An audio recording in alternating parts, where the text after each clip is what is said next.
105 సంవత్సరాల చారిత్రాత్మకమైన Aryapuram cooperative urban bank చాలా పెద్ద ఎత్తున పండగలాగా మొన్న జనరల్ బాడీ సమావేశం నిర్వహించింది. ప్రస్తుతం చైర్మన్ చల్లా శంకరరావు గారు ఉన్నారు.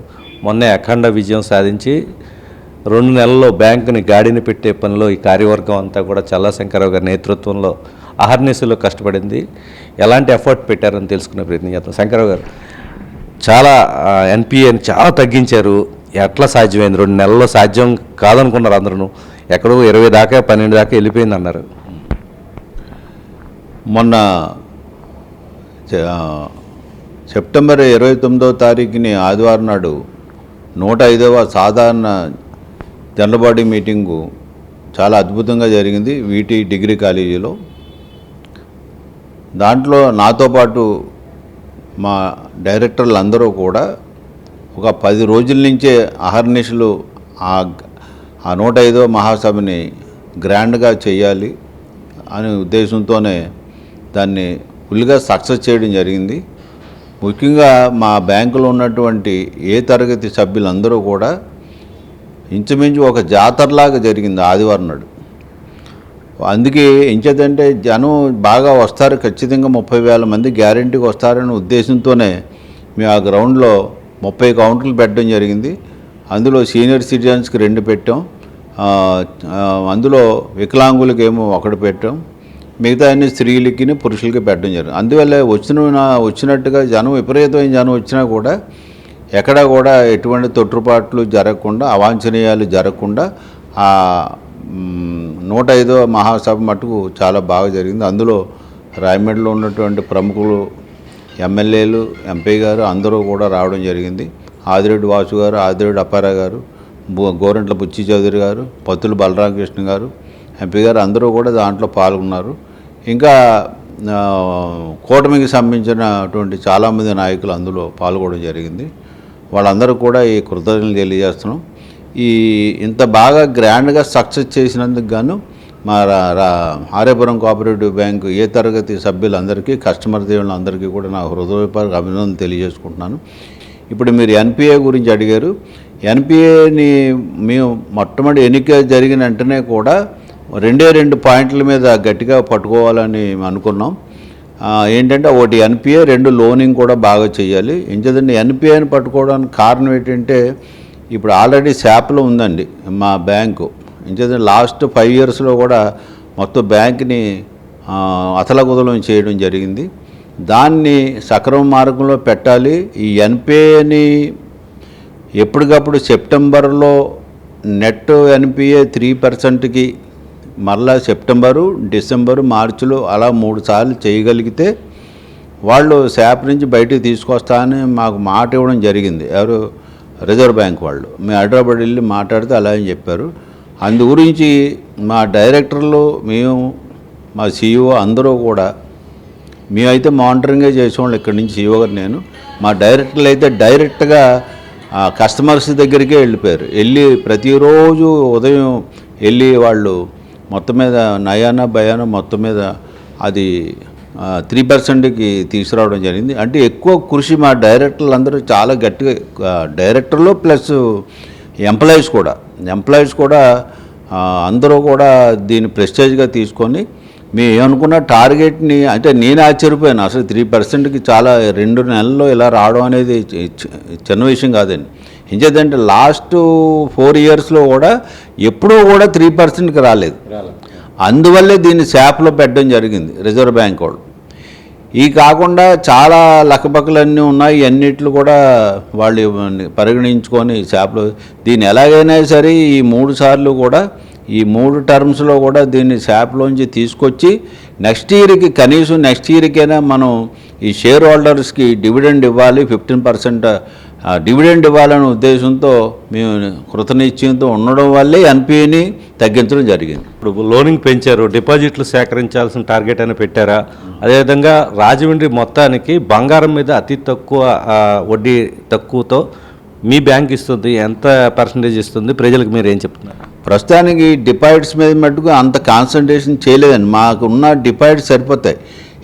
కానీ దానికి తగ్గ లోనింగ్ జరగట్లేదు.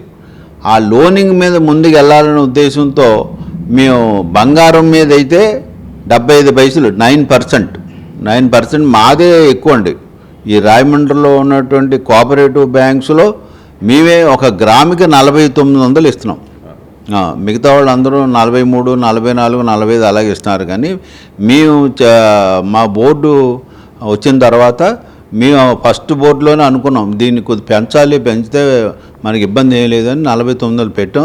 దానివల్ల బిజినెస్ కూడా బ్రహ్మాండం జరిగింది. ఇది కాకుండా ఈ కన్స్ట్రక్షన్ కానీ ఏదైనా పర్చేజ్ లోన్ కానీ అది కూడా 75 పైసలు పెట్టాం 9%. దానివల్ల కూడా ఎక్కువ మంది వచ్చి 2 మాసాల్లోనే అంటే 65 రోజుల్లో 30 కోట్లేమో లోనింగ్ జరిగింది. అట్లాగే ఎన్పిఏ 3% రావడం జరిగింది. ఈ ఎంచేదంటే సిడి రేషియో 71% ఉండాలి. అది మీ వచ్చేటప్పటికి 58 ఉందండి. ఆ 58ని 71 వరకు తీసుకెళ్ళగలాలి. ఇప్పుడు ఈ 30 కోట్ల వల్ల 63 దాకా వచ్చింది. ఇంకొక ఇంచుమించుగా 8% దాకా తీసుకురావాలి. అంటే 8% అంటే ఇంచుమించుగా ఇంకొక 100 కోట్ల వరకు లోనింగ్ చేయగలగాలి. చేస్తే మటుకు మనం బాగా సక్సెస్ అయినట్లు. అప్పుడు మళ్ళీ డిపాజిట్స్ మీదకి వెళ్తా ఉంటాం. మీ ఆధ్వర్యంలోనే ఈ 100 సంవత్సరాల పండుగ సందర్భంగా బిల్డింగ్ ఏర్పాటు చేశారు, అనేక బ్రాంచ్లు నెలకొల్పారు. నెక్స్ట్ టార్గెట్ ఏంటి సార్? నెక్స్ట్ ఏం లేదండి, ముందు మాకు ఏంటంటే ముందు శాప్ నుంచి తీసుకురావాలి సార్. శాప్ నుంచి తీసుకురాకపోతే ఒకవేళ నిజంగా నేను బ్రాంచీలు పెడదాం ఉన్నా, ఒక 4-5 బ్రాంచీలు పెడదాం ఉన్నా కూడా వాళ్ళు ఇవ్వరు, రిజర్వ్ బ్యాంక్ వాళ్ళు ఇవ్వరు. ఈ శాప్ ఉన్నంతకాలం ఏది ఇవ్వరు వాళ్ళు పర్మిషన్స్. అందు గురించి ఈ శాప్ నుంచి ఈ రికవరీ దాన్ని తీసుకోవాలి. ఇంకా లోనింగ్ మటుకు ఖచ్చితంగా ఎట్టి పరిస్థితిలో దాన్ని ఈ మీ యొక్క ఈ ప్రస్తుతం అయితే 430 కోట్లు ఉందండి. ఈ 430 కోట్లని ఈ 5 సంవత్సరాల్లో కనీసం 700 కోట్లకి తీసుకెళ్లాలని నా అభిమతం. డిపాజిట్స్ కూడా ఒక 1000 కోట్లకి తీసుకెళ్లాలని నా ఉద్దేశం. అలాగే ఎప్పటికప్పుడు మా డైరెక్టర్లు మేము అందరూ కూడా ఎన్పిఏను కూడా ఎప్పుడైనా సరే ఇప్పుడు శాప్ నుంచి వచ్చేసినా కూడా ఎన్పిఏ అనేది చాలా ముఖ్యం అండి. అదే ఇంపార్టెంట్. బ్యాంక్ ఎప్పుడు కూడా వెన్నెముక ఏంటంటే లోన్లు ఇచ్చేయడం చాలా సులువు, కానీ దాన్ని వసూలు చేయాలి. ఎక్కడైనా ఉంటే మటుకు వసూలు చేసేలాగా ఇప్పుడు ఇచ్చే కూడా మీ లోన్లు ఇచ్చే కూడా ఆడు కట్టగలడా లేదని కెపాసిటీ ఉండి ఇస్తున్నామండి, లేకపోతే ఇవ్వట్లేదు. మొన్న మీరు బెల్ట్ ఏర్పాటు చేసినప్పుడు కూడా ఎవరైతే హానెస్ట్గా పనిచేస్తారో బ్యాంకులో వాళ్ళనే తీసుకోవడం జరిగింది అని ప్రచారం జరిగింది. ఆ విధంగానే 2 నెలల నుంచి చాలా గట్టిగా వాళ్ళ చేత పని చేయించారు అంటున్నారు. ఎట్లా అదంతా సాధ్యమైంది? ఆ బెల్ట్ కట్టడమే ఒక పెద్ద కసరత్తు, చాలా ఒత్తిడి ఉంటుంది. అంటే రాగానే నేను వాళ్ళకి వీళ్ళందరికీ కూడా మా ఎంప్లాయీస్ అందరికీ కూడా మీటింగ్ పెట్టి మా అందరూ ఈ బ్యాంకు మీది, మీరుగా నిలబెట్టుకోవాలి. ఇప్పుడు 5 సంవత్సరాల్లో ఇలా మొత్తం అంతా బదనాం అయిపోయింది ఈ బ్యాంకు. మీరు కానీ ఎన్పిఏని చెయ్యకపోతే మీకు ఇంకా రాబోయే కాలంలో ఇంక ఈ బ్యాంక్ అనేది ఉండదు. కేవలం ఈ బ్యాంకుని ఏదో రకంగా మళ్ళా పూర్వవైభవం తీసుకురావాలనే ఉద్దేశంతోనే ఇప్పుడు వచ్చే ఉద్దేశం లేకపోయినా కూడా నేను రావడం జరిగింది. కనుక మీరు ఇంకా ఉదయం మధ్యాహ్నం సాయంకాలం కాకుండా అహర్నిశలు ఈ 2 నెలల్లో కూడా మన శాపికలు తీసుకురావాలని చెప్తే వాళ్ళు బాగా అర్థం చేసుకున్నారండి. ఇంచేదంటే ఇవాళ మేము ఉంటారు, రేపు ఇంకోటి వస్తాడు ఎవడైనా, కానీ వాళ్ళు పర్మనెంట్.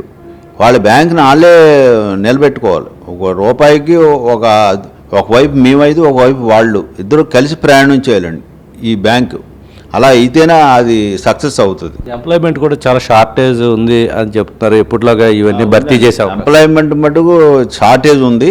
ఆల్రెడీ ఒక మేనేజర్స్లో బాగా షార్ట్ ఉందండి. మేము మొన్న ఇది అన్ని పేపర్లో కూడా వేస్తే ఒక 30 ఎన్నో వచ్చాయండి.